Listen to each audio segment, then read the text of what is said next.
Hey guys, and welcome back to my channel. So in this video, I'm doing a collaboration with CJ, and he has a YouTube channel called Real Rap with the Reynolds. And we decided to do a collaboration on So You Want to Be a Teacher, talking about from the point of when you start to thinking about whether or not you want to go into the teaching profession and taking you all the way to your very first year of teaching. We give some of our teaching experiences, and then we also give you guys some really great tips as you go through this transition. So I really hope that you guys enjoyed this video. Be sure to head over to CJ's channel to check out the very first part to this video, and then come back to check out the second part. And I hope that you guys get some really great information. Go ahead and give the video a thumbs up if you're excited about this collaboration, and I will talk to you all really soon. Bye! I almost forgot your name for a second. I'm really sorry. This is Real Rap with, well, that's all right. We refer to everyone as their YouTube name all the time. So I'm like, we're going to get there, and I have to not call her Lettered Classroom. I hate doing beginnings. All right. Hey guys, welcome back to my channel. I am so excited to be here with CJ. Say hi. Hello, everyone. He is doing part 1. So if you are coming to this channel and you're like, oh, this is part 2, then you need to stop. I'm gonna send you to CJ's channel, which is Real Rap with Reynolds. The link is down below. Be sure to go and check it out. He has part 1. None of this is going to make sense unless you go and see his channel first. So go check out CJ's channel because he has some really great content, some really great information that you're gonna wanna know about before you actually listen to the rest of this. And if you are coming from CJ's channel, welcome. My name is Bridget Spackman. I am a 4th grade teacher in Pennsylvania, and I am so excited to be here. Now we're gonna do part 2 of this. I feel like we've been talking forever, but it's been so much fun. I know, it's really fun. It's great. So what we're gonna talk about in this one is now the interview process and going into your first year teaching. So this is the So You Want to Be a Teacher, I guess part 1 and part 2. So the interview process, like you've done it, you're in school, you've gone through student teaching, and now it's time to get ready to interview. And I feel like interviews are so nerve-wracking. Absolutely, 100%. What was your interview like? So I've only done a few, right? Because I was literally lucky enough to get picked up by the first 2 schools that I interviewed with, awesome. And then I had to pick which one I was going to go to. I went in as soon as student teaching was done, so I was feeling pretty confident because I felt like student teaching went well, but it was definitely nerve-wracking. I think what I would keep in mind, right, what I did was you are interviewing the school also. They're not just interviewing you. That you want to see if this is a good fit for you, or if it's not a good fit, or if this is, or does this have the kind of learning style that I'm interested in being a part of, or how do the teachers get along, or what, like, are you willing to teach in a building that has like, I don't know, a lack of resources, or right, they don't have the money maybe that you would love to have in your classroom. Like, if those things are important to you, you want to make sure that you're interviewing them as well. So come prepared with your questions. Absolutely. About that stuff. I think both of the schools that I actually got jobs with, they both asked me, like, so what kind of questions do you have for us? That was always the way that they wanted to end it. Yeah. Was, what kind of questions do you have for us?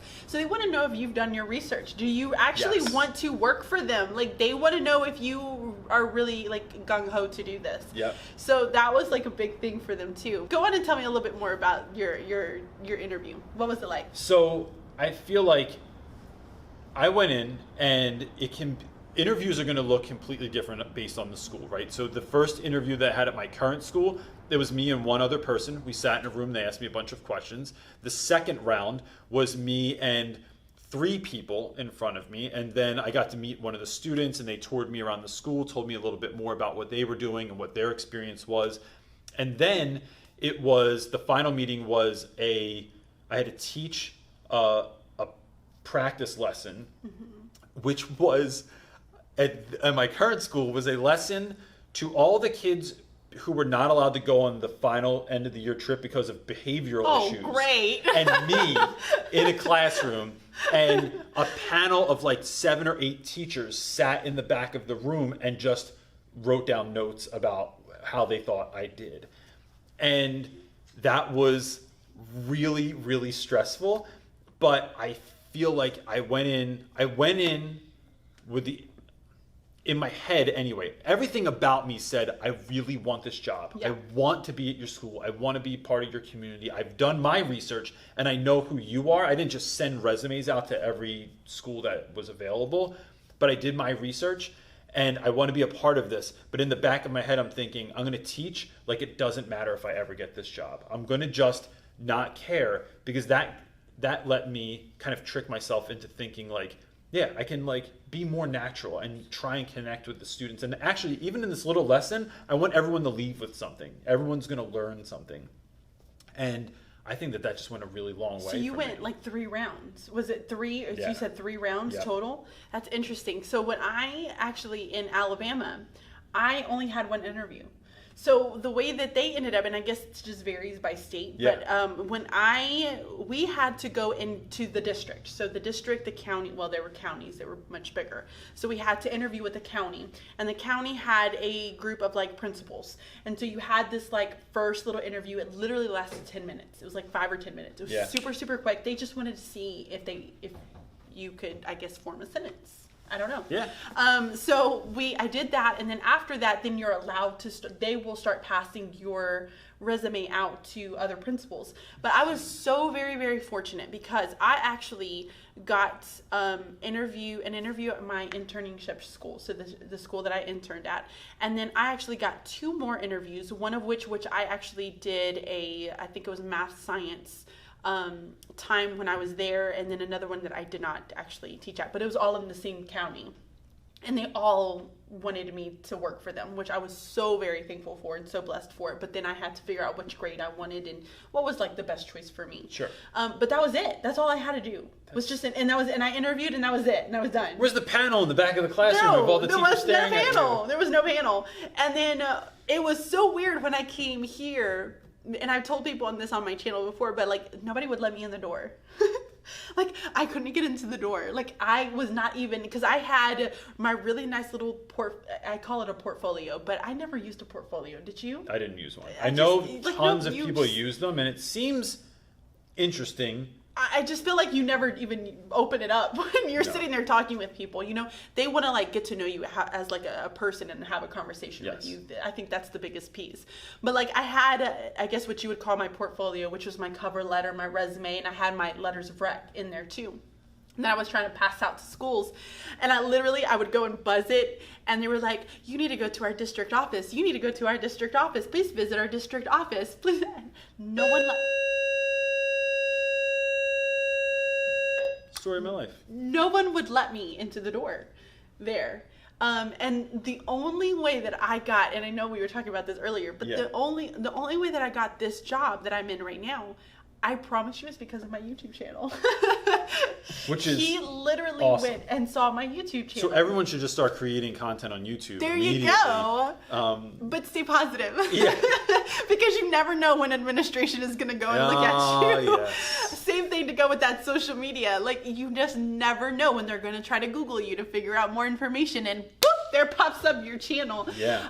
But I honestly believe that was what got me my job, because I sent him an email, and I sent him my links to my blog, my YouTube channel, and he sent me an email back saying, let's do this the next day. And I had an interview with him, and he watched my videos. Like, he sat there and asked me all about my videos, and that was literally the entire conversation. And that is so fascinating to me, because I just think like that is like a blessing in disguise. Like I was already doing this thing and putting this stuff out there that was positive and good and trying to help other people, and then it just ended up benefiting me in the end.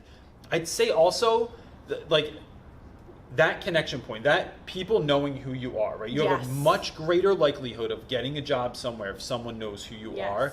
And in my case, I once applied for a job at a local high school, and I never got a phone call back. They never let me know that they got my resume. I called and emailed several times. I never heard from anyone. And like we talked about in the first part of this, so if you followed the directions and you watched the first part of this video, you know what we're talking about. But I was a community college student and went to a state school, and the guy that ended up getting the job had his undergrad from Harvard University and his graduate degree from University of Pennsylvania. And so it was like, there's no way on paper I can compete with someone like that. Right. But I know, just like many of you might know, that you are the person for the job. I know that if I get the interview, if I can talk to you, if I can prove myself, I'm going to kill it. I have the passion. I want the job. I want to do this. And so another thing we talked about earlier was like, when you're just in college, like start going to other high schools or elementary schools or wherever you see yourself teaching, and start just like sitting in on classes. Mm-hmm.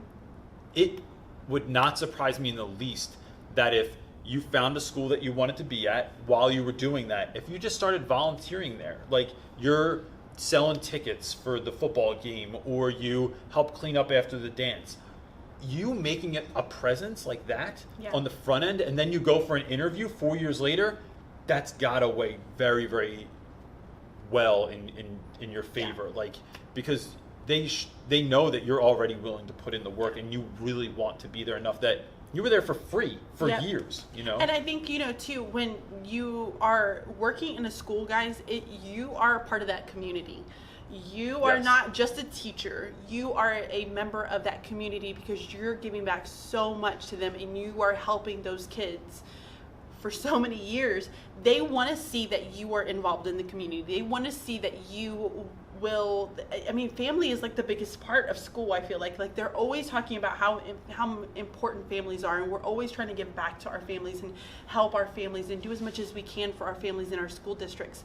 So like, that's a great point. Like, become a member of that community or wherever it is that you want to like ideally be in the future, and show that you have a presence there and that you are willing to contribute as much as you can to that community. I need a Diet Coke. Okay, so so I guess here's what I want to talk about too. Before you started interviewing, like what did you do beforehand? Like, what did you do to get that interview? Oh, that's interesting. So first of all, I thought about a lot about what kind of teacher I wanted to be and what type of school I wanted to teach at. And I went to two very different schools. I went to a very affluent district, and because I got an interview, so heck yeah, I'm gonna go check. That bell rings a lot. The bell is on all summer for no reason. It's like there's not even anyone here. It's awful. Yeah, and it's super loud. When there's kids in here, it's not that loud, but when you're all by yourself in a room, it is very loud. So we have 45 minutes until the next bell rings. And that'll be the marker. I went into the school and I interviewed, and they were lovely. I mean, the people were lovely. The way they ran their school was great.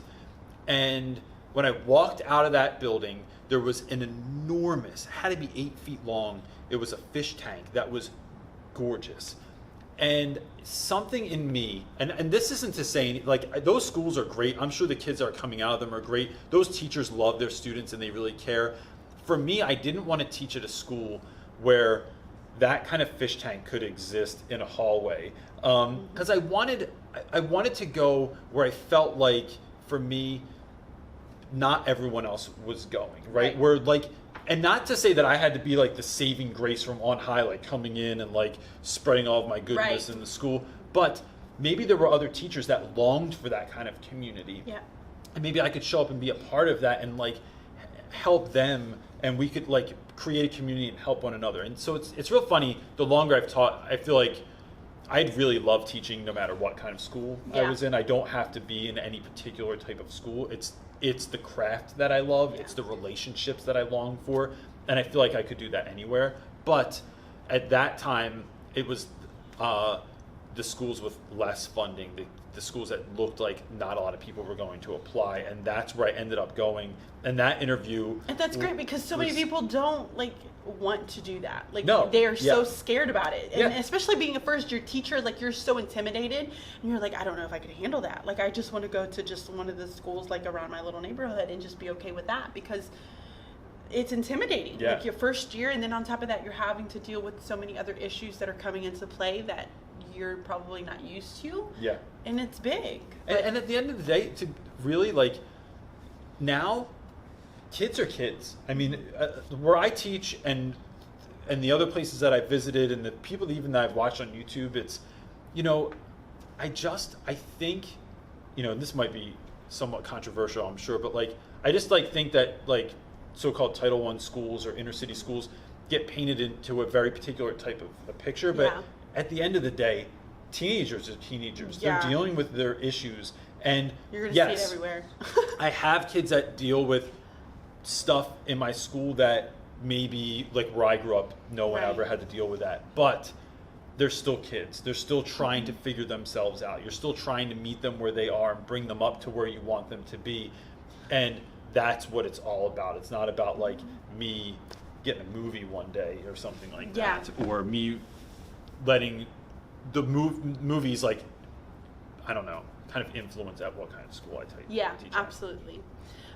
So interviewing is always, I think, one of the questions that I get asked the most. Like, you know, just how do I go about the interview? What kind of questions are you going to get asked? And I know a lot of the times it just really depends on the school that you're interviewing at. When I got interviewed for the school that I'm at now, I got asked a lot of questions about how would I teach kids on different levels, because they're very focused on mass customization and being able to really truly customize for that student. So I got asked a ton of questions on that.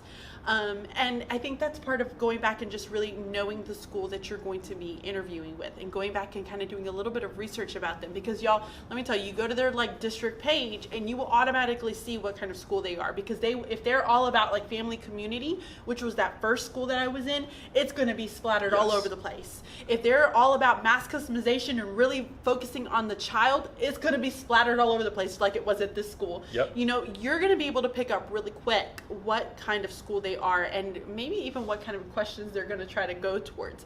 But I mean, naturally, just be you, be who you are, and answer it to the best of your abilities, and don't try to be like long-winded. I feel like that's another one too. And I'm long-winded. I'm naturally long-winded, so I apologize.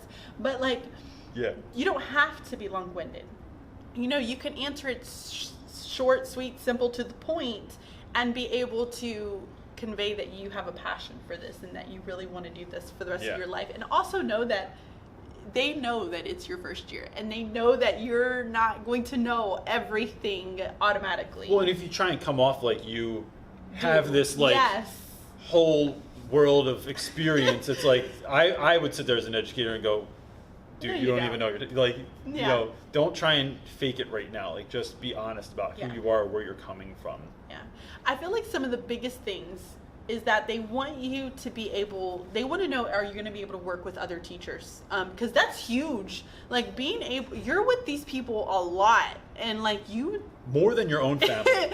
Like, you really need to get along with people, and especially with an education where it's a lot of women, you know, and especially in elementary education, you have a lot of women around. And when you put a bunch of women together, I mean, you have some who are like hormonal, menopausal. It's all they're all over the place. Like, this is the part where I keep my mouth shut. I just listen to what you're saying. You're dealing with a lot of emotions here, and so like the principals need to know that you are able to get along. You know, so they want to know that you're able to get along with people. And I think the other things that they want to know is like, are you being positive, right? And then what about like, are you really focused in on the kids and really, you know, on the families, and what are you going to do to best help the kids? They want to see and kind of get that feel from you. Is there anything else you would add to that? No, I think I would double that and say, are you looking at something where you're going to show up from bell to bell and then you're out? Or, because if you're kid-centered and the job is always only about the kids, then you're all in and you're willing to put in the extra time and the extra effort. And, you know, are you going to let like your paycheck define you, or the hours in which the bell rings very loudly in some cases? If you let that dictate who you are and what you're doing, then, you know, they're going to pick up on it. Yeah. Yeah, they definitely will pick up on it. I know we talked about it a little bit too, was the portfolio piece. And I know that there are a lot of people out there that think that they have to have this portfolio.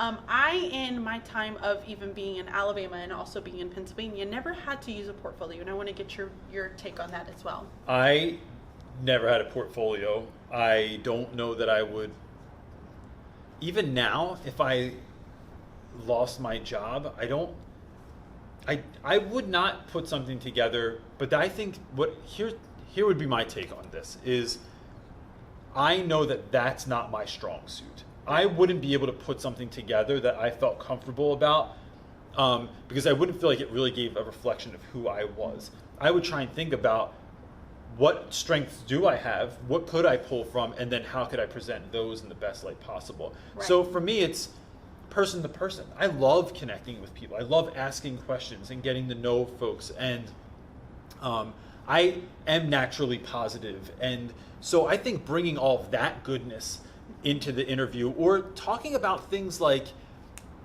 here's what I can bring to your school. This is all the great stuff about me that I'm willing to share with your school. And so for me, that's what I would focus on. But I think portfolios are great. I've seen some that are really spectacular, and that shows me a lot about the candidate as well. Like, how much time and energy, what's your, I'm real interested in your attention to detail and stuff like that. And are your pictures straight or kind of crooked? Like, I think that can say a lot about who you are. But for me, it would say all the things I don't want you to know about, so I wouldn't do it. I feel like I just talk a lot in like when I'm with them, and I almost lead it not just to a question and answer, which is what some interviews can almost feel like, but more into just like having a conversation with them.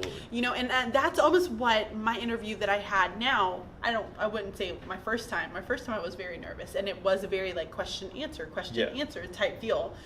Because I was very, very nervous my first year. I mean, I had no experience at all. But this time around, it was a very nice like conversation that I was having with that principal, and we were just kind of like chit-chatting. Was very laid back, like to the point where I was like laid back. Like I was sitting the way that I'm sitting now with my, I was very open about it.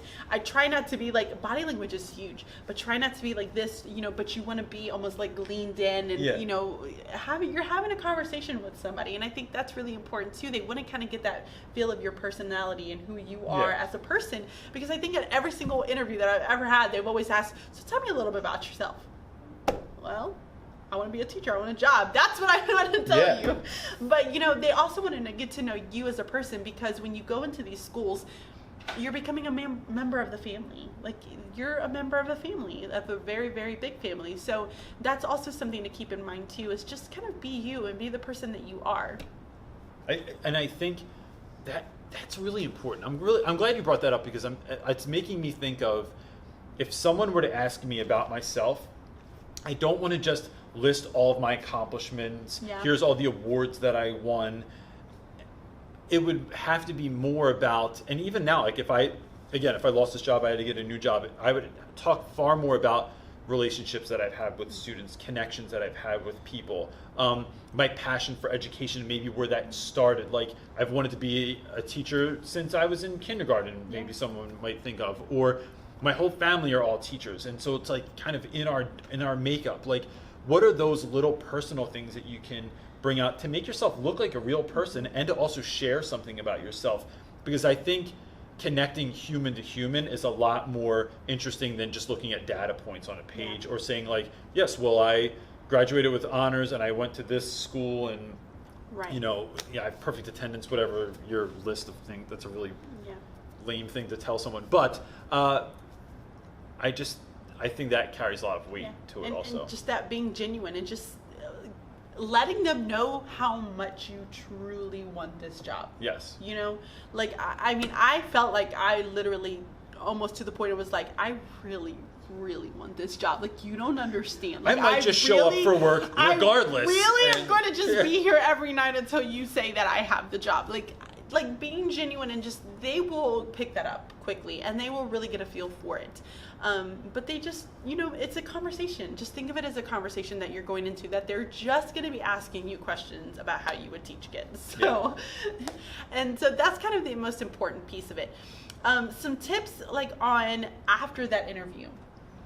What were some of the things? Did you do anything right after your interview? I'm really big, and this is with everything, in writing thank you notes. I write cards to everyone about everything in my life, and because I think it's It's a quick way. It's a really honest way. It shows that you're going to break through the noise. Even now, I think if you send someone an email, they already have 100 emails a day in their inbox. But if you can find a way to bypass that system and just say, hey, real quick, I just want to let you know that I really appreciate the opportunity to come in. I had a really great time. I liked that you mentioned this, and bring them back to the conversation, and shows that you were listening and that you care about them. And that's it. That's really all I would do. I don't think calling a whole bunch of times or, hey, I'm just wondering whatever happened, goes very far. And cards break through the noise. Yeah. That's a phenomenal point. That is exactly what I did. Oh, really? Yes, Awesome. I did a thank you note, and that's literally where I left it. And for all of you who are out there, like right now, who are just waiting to hear back from people, please know that a lot of these principals have so many things going on right now. Like, they are jam-packed with so many different things, and even if they have like interviews, they have to have so many interviews, I think, before they're even able to say, oh, hey, I can now offer you this job, because they have to, like, legally they have to interview so many people. So don't stress out. Like, I think it took my principal about 2 weeks to get back to me. I mean, if you think about the time of year when you're interviewing too, right? Like, either the end of the school year, when teachers know is a madhouse, even if you're in a good school, there's just like a lot going on, a lot to deal with. Or during the summer, where there can be, I mean, just because you're on break, like, principals are there all summer. They have tons of stuff to do all summer, and it just isn't convenient to get back, or easy to get back to everyone right away. Right. So I think having that grace, and maybe conveying that, like, in a note, and saying, like, this is no pressure. Right. I don't know. I think that goes a long way. Absolutely. Absolutely. So at this point, now you've gone through this interview process, and now you finally heard back from someone. And I just want to talk a little bit about the demo lessons, because this was new to me when I came to the North. We did not have demo lessons in the South.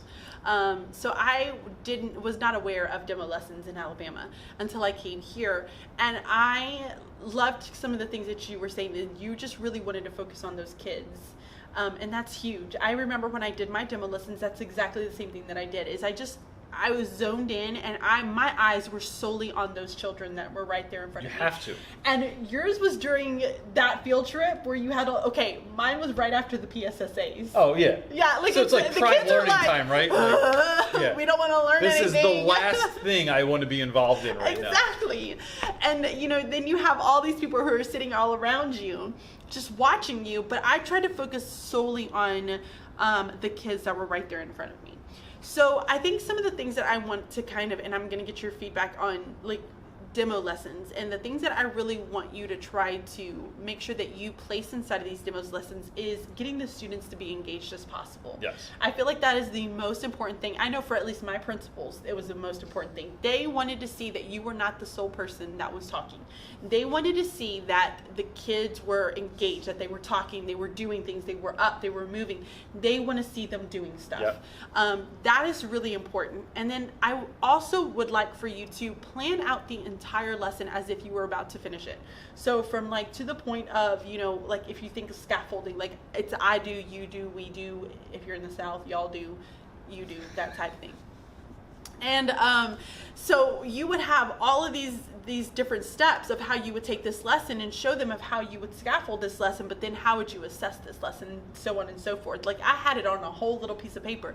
Y'all, I got through like one little piece of it, of my lesson, but I also wanted them to see that, hey, if I was to continue this lesson, here is what it would look like. Yeah. Here is how it would That's finish. a really good way to look at that, because then you're not feeling crunched by time, or if things don't, like, I don't know, if the period ends and you're not through what you're doing yet, it's like, well, this is where that would have went. That's a really great picture to paint. Yeah. So, really consider some of those things too whenever you're planning out some of these demo lessons. Another thing that I would strongly urge for you to do is, like I said in the very beginning, focus your attention solely on those children. I never once looked up at any single one of those adults in my class, in that room. Never once did I look at them. I kept my attention completely on the kids that were right there in front of me. Yeah. And I kept them moving, so the entire time none of them had any chance to be able to like misbehave at any point. I probably had one who was a little bit of a wiggle worm, but I literally would just tap and he would come right back to me. Then just tap, he would come right back to me. So like those types of things, just use a lot of those strategies that you've learned and really get your kids, the ones that who are talking and moving and, you know, who are interacting inside of the entire lesson. So what are some things that you would suggest? I like that idea of student involvement as well. I think that it's, when I'm teaching that lesson, I don't want it to be the Mr. Reynolds show, right? I am a mere part in this whole play that's happening in front of you. And so I did a lesson that was completely self-contained. That was like beginning to end. So it was a little bit different than yours, but I think I really like your idea where I introduced a topic. I think I did it on inferences. And then I had the kids do charades. And so immediately the kids were out of their seats. They're acting out silly different things, and this is still a lesson I use now, and they're acting out all these silly different things. So everyone's already laughing, they're feeling better about what's going on. Yeah. The focus is completely off me, but I've kind of created this activity that's happening. And then when that was done, we went into a reading exercise, and so we read through this story, and then there was a classroom discussion afterwards, which I only facilitated. It wasn't like me asking questions and telling them how I felt about stuff, but how did you feel about this? Have you ever been in a situation when this sort of thing has happened also? So now everyone is communicating with one another, and I'm having kids, well, what do you think about what he said though? And so that's creating this dynamic in the classroom where like everyone is engaged, and that sort of thing you can run out of time on. If you're running out of time and not everyone got to finish what they were saying, that's even better, because it's like, it's, you know, I'm gonna date myself, but like in the early 90s, if you went to like a punk rock show, it was like they were on for 30 minutes and it was awesome for 30 minutes and then that was it. But like sometimes you would go to a concert where you're like, oh my gosh, like this is like I love you, but like this is seriously the longest experience of my life.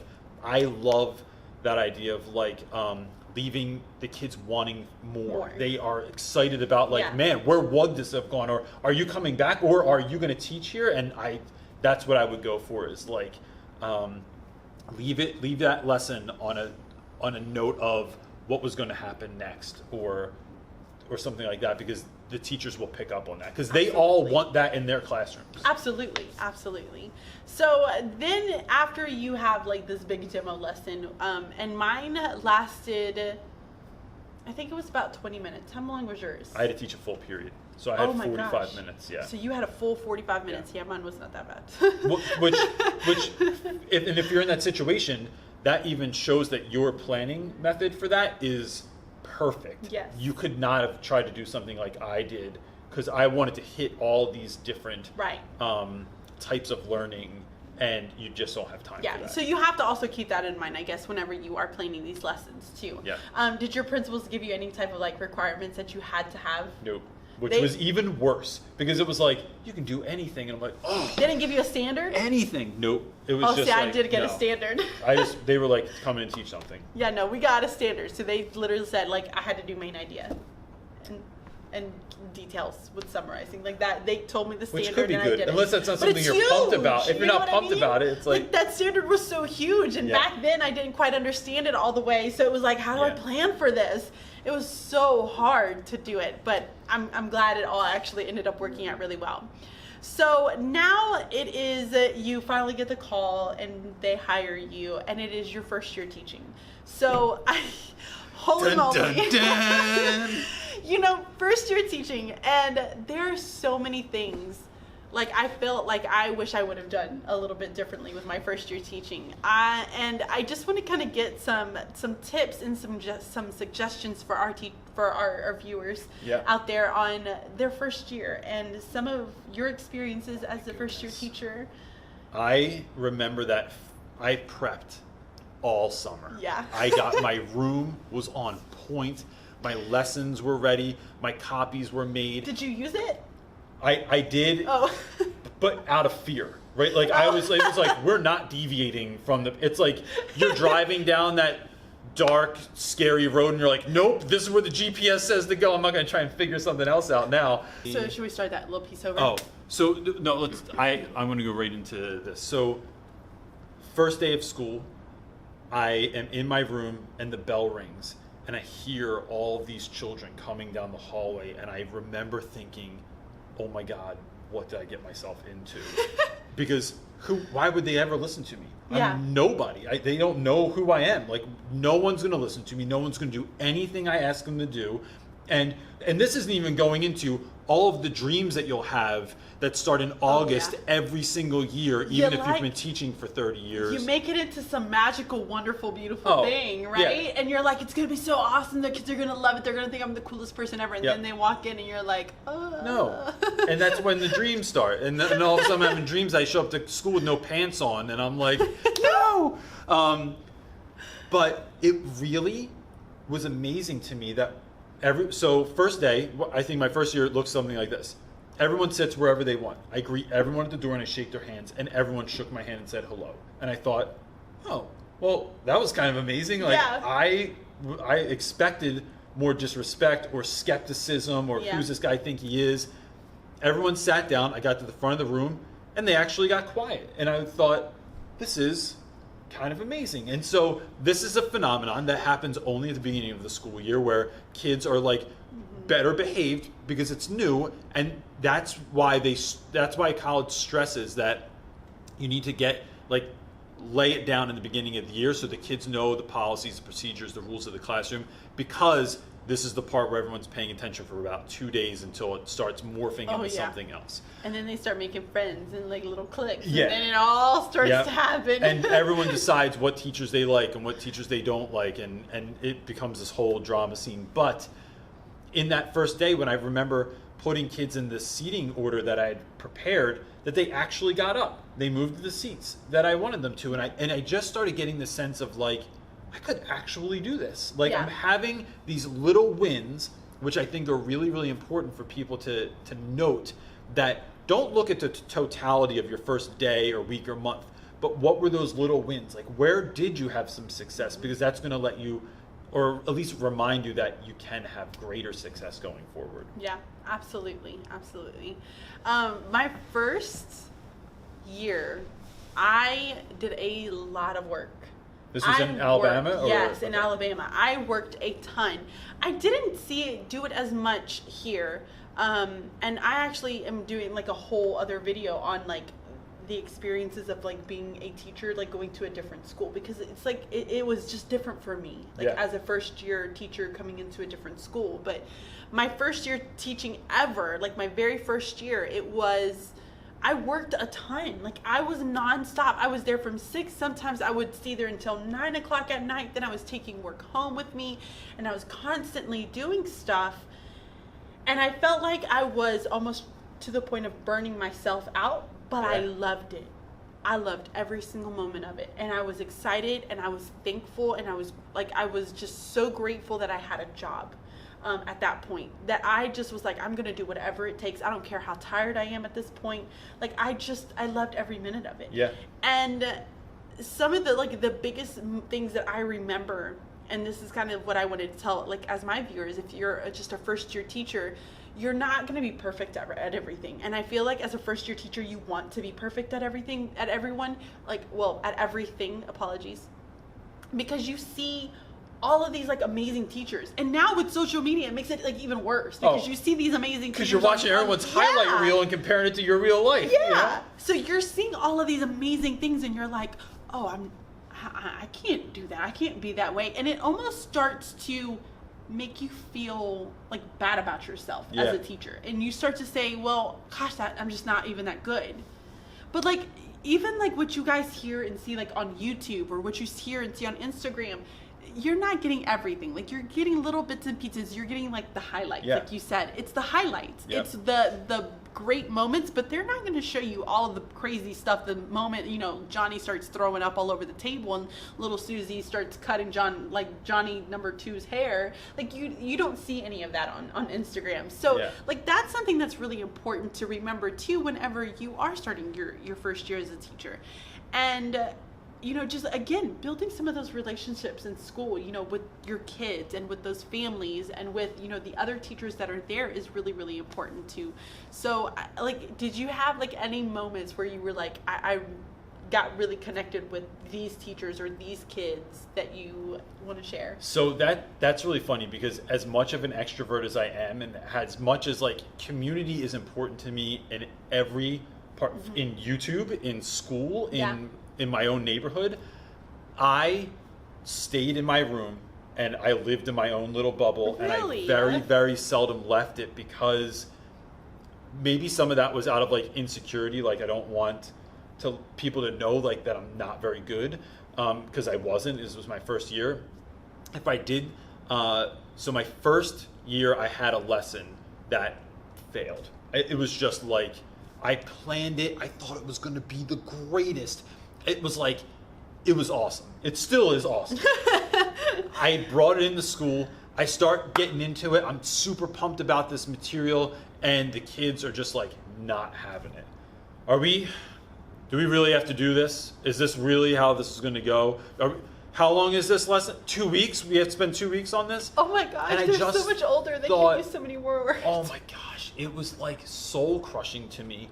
And so I said, well, what do you want to do then? Like, what, honestly, like, I'm not just saying that it's not a rhetorical question. What do you want to do then?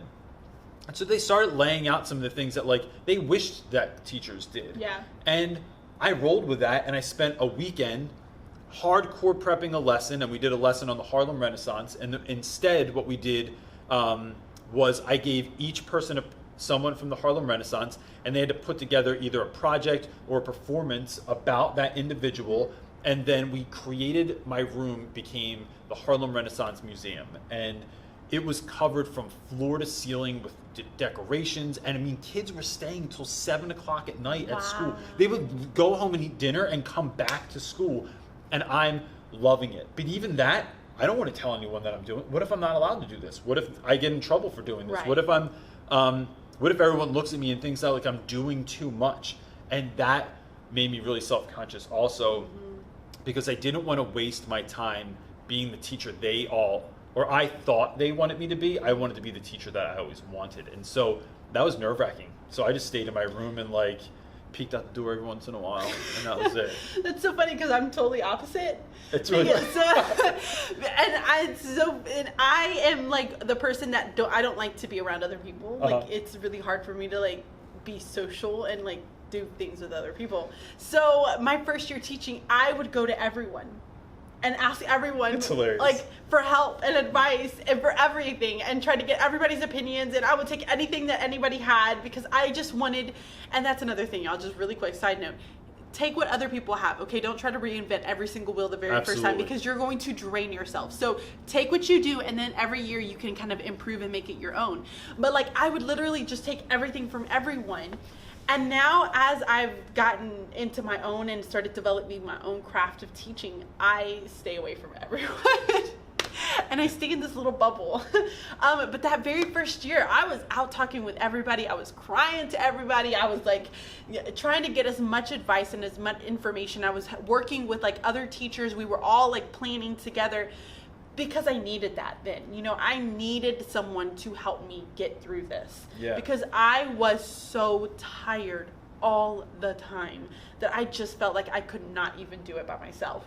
So I was the total opposite of you. Yeah. That's so funny. That's funny. And to be honest, I've grown into a teacher where I'm everywhere all the time. I love one of my favorite parts of the day is being in the hallway between classes when the kids are transitioning, because I'm blowing bubbles, or I'm shaking hands, or I'm laughing with kids, or connecting with other teachers. And I just eat that up, because it like fuels me to go into my next class and like have the energy to keep going on and doing stuff. So it's wild. So and here's the value I think out of this conversation is, you don't have to be one way or the other, right? You can go in and just be who you are and pull from those strengths, and let that be what leads you, and not what other people think of you, or even what you think of yourself. Like, don't let those, like, your beratement of yourself, or maybe you hold yourself on a really high pedestal, like, don't let that lead you either. Because who knows who you're going to be in in the Exactly. And I even remember I had one little girl who I ended up having her sister a couple of years later. And I remember telling that mom, I'm like, I am so sorry that your daughter had me my very first year teaching. I was like, I was such an awful teacher. Like, I felt like I could have done so much better. But you know what she said that kind of stuck with me the most was that she said, but you know what?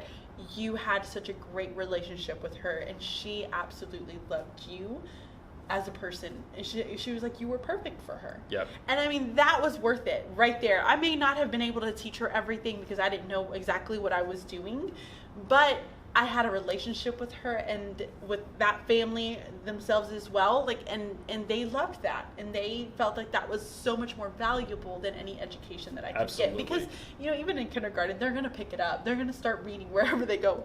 I was crossing my fingers and hoping at that time because I was like, oh, I'm not very good at this. I'm not doing a great job. I don't know what I'm doing.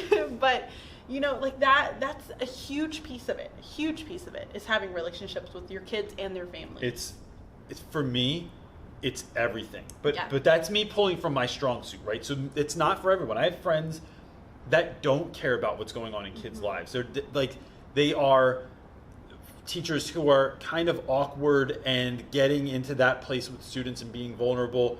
It doesn't feel comfortable to them. Right. It's not their strong suit. For me, it is, and that's why I pull from that place. But I also have students that I keep up with years and years and years later, and you're going to their weddings or their kids' baby shower or their baby shower for their child, or and you're still keeping up with them, and that is like fuel for my fire, that sort of interaction. Right. But that doesn't mean that everyone kind of has to do that. Right. But I think also those kids didn't know that you were new, right? Unless you told them, or they didn't know that you didn't know what you were doing. They didn't know, and this goes back to what we were saying before, how like teaching is acting in a lot of ways. Like act like you know what you're doing. Act like so many times in class, kids have asked me, yeah, but this says, well, what does this mean then if it says this? And I don't know. And I'm like, I just have to act like I do know. Like I always go back to like, well, why don't you look it up and then you can share it with everyone? Like, that's a really great question. I think that you should. It's like knowledge is power, my friend. Go out and use the resources that the world is giving you. I'm not going to tell them like I have no idea. Now, I mean, all these years in, I'm like, I don't know what that means. How do I know? I say go Google it. Yeah, I don't know everything. Let's ask Siri. But I think there's a lot to like. Don't go in the first year and say, hey everyone, I'm 22 years old and I've never done this in my life. And because then they're going to treat you like someone that's never done it before, or they might lose hope in the fact that the class could be good. Like, I think going in with you don't have to lie, but just going appearing to be confident, and that goes a long way. Yeah, absolutely. So any other tips that you want to give them for their first year of teaching? I think I've already alluded to this, but be off the bat the teacher you've always wanted to be, or the teacher you always needed when you were a child.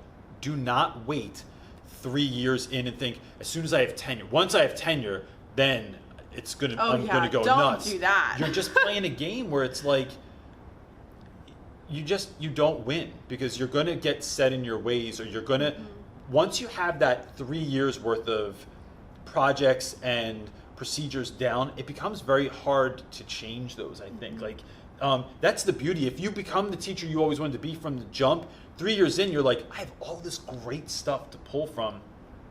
Things start getting a little bit easier, and so don't wait. And I think you have to have more kindness for yourself than you ever would have doing a lot of other things. I mean, really, don't beat yourself up. Teaching is a craft, and like anything else, it takes a lot of practice to be able to get good at it. There's no chance that the first time you played basketball and you didn't make it, you were like, well, I'm not doing this anymore. Like the first time you ever took a dance lesson or learned to sew, like you have to practice, and teaching is no different than anything else. Absolutely. But what would you say? What advice would you give? For me, I am so big at trying to not try to do it all, because I am that person that definitely tries to do everything all at once and tries to give them my all, because that's just the person that I am, and I want to give myself as much as possible. Sure.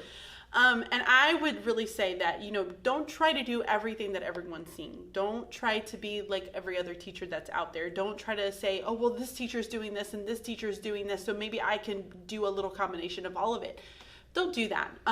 The very first year, I promise, stick with what the majority of your grade level is doing.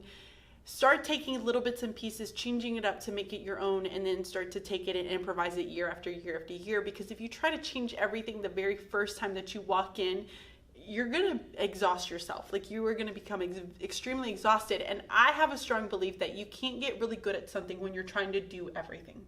Yes. You have to pick certain things. Maybe writing is going to be the thing that you're going to really focus on really, really hard for that year. And then next year, you're really going to focus hard on math. And then you start to kind of develop those things as the years go along, and you become better at it. And you're starting to develop, you create your own craft of teaching after a while. That very first year, you just can't do it all. There's just no way. And no one expects you to be able to do it all. They expect you to be positive. They expect you to, again, have relationships with your kids. And they want to just know that you are dedicated and that you care about that school. That is what they want to be able to see. So show them that. And, do what some of the others are doing. And it's okay to do that in the very beginning. And then slowly start to kind of wean away. And then you can create your own thing, so long as it's okay by your grade level and your supervisor. I would always check with your principal on those types of things too. Yeah. Because I would always go to my principal and say, hey, I saw this. Can I do this? Is that okay? Yeah. Because I never wanted to get my hand slapped. But so that's really important too. And it's just important to understand that. And I feel like as first year teachers, you're just so excited to be able to get in and just jump in and just give it your all. And then you flop so many times that it's a little disheartening after a while. Yeah. Whenever you see that a lot of things are not working for you. It's because you're trying to do too much at one time. So take what you can get from other people that are on your grade level, on your team, and then just, slowly start to make it work for yourself. And I really like that you said no one expects you to be able to do all of it. Yeah. Because they don't. And I get more excited about a new teacher that comes in with a growth mindset than someone who's just trying to do it all and then fails. The people that you're working with want to know that you can fail, because you're going to fail. There's no other way around it. But that how are you going to grow out of that, or who do you become after that? And that is a big indicator of whether or not you're going to be successful later on. And it's huge. So just take your time. I think there's something to be said too, and I think it's interesting that you said that you didn't care how tired you were and how much you loved it. Also, I think that's such a unique perspective, because I see so many teachers getting burned out because they can't keep up with it, because they're watching what other people do. Right. And for me, it had a lot to do with self-care. At some point, right? I don't know when that happened. But I remember getting burnt out. Too much of any good thing, right, is not a good thing. And I don't even know if that made sense. But anyway, does make sense. The idea I'm going with is taking time for yourself, but I have to be very intentional about that time. Yeah. So that is a large reason that I got into a lot of the different practices that I have, because they fill me up with something to then take to my job and do something with. Because if I'm not filling my own tank, it's kind of like they have that when you're on the plane, the oxygen mask thing, put on your own oxygen mask first. That there's so much knowledge in that, because and it travels over to school too. Absolutely. That is such a great point to make. So I think that is it for us, isn't it? All right. Are you feeling good about it? Yes. That is it. So we have now taken you from, so you want to be a teacher, to your very first year of teaching experience. And we would love to know all of your comments and everything that's going through your brain right now. So are you someone who is aspiring to be a teacher? Are you in high school? Are you in elementary school? Are you in college and right now and you're about to start your internship, your student teaching? Or are you going into finally getting your very first job? Leave a comment down below. Be sure to give us a shout out. Let me know if you have any questions, because I will be more than happy to answer them as much as I possibly can. But also, everything's good. But also make sure that you head on over to CJ's channel, subscribe. All right, we're good. We're good. It We're was still running. recording. Yeah, we'll keep an eye on that timer. Okay, so also be sure that you head on over to CJ's channel. Be sure that you subscribe, like, and... All right, for the last 30 seconds. All that to do the last 30 seconds. All right. Here we go. So be sure that you go head on over to CJ's channel. Check him out. He has some wonderful, wonderful content. Check out part 1. You should have already done this by now. Be sure to give it a thumbs up if you have not already. Subscribe to him.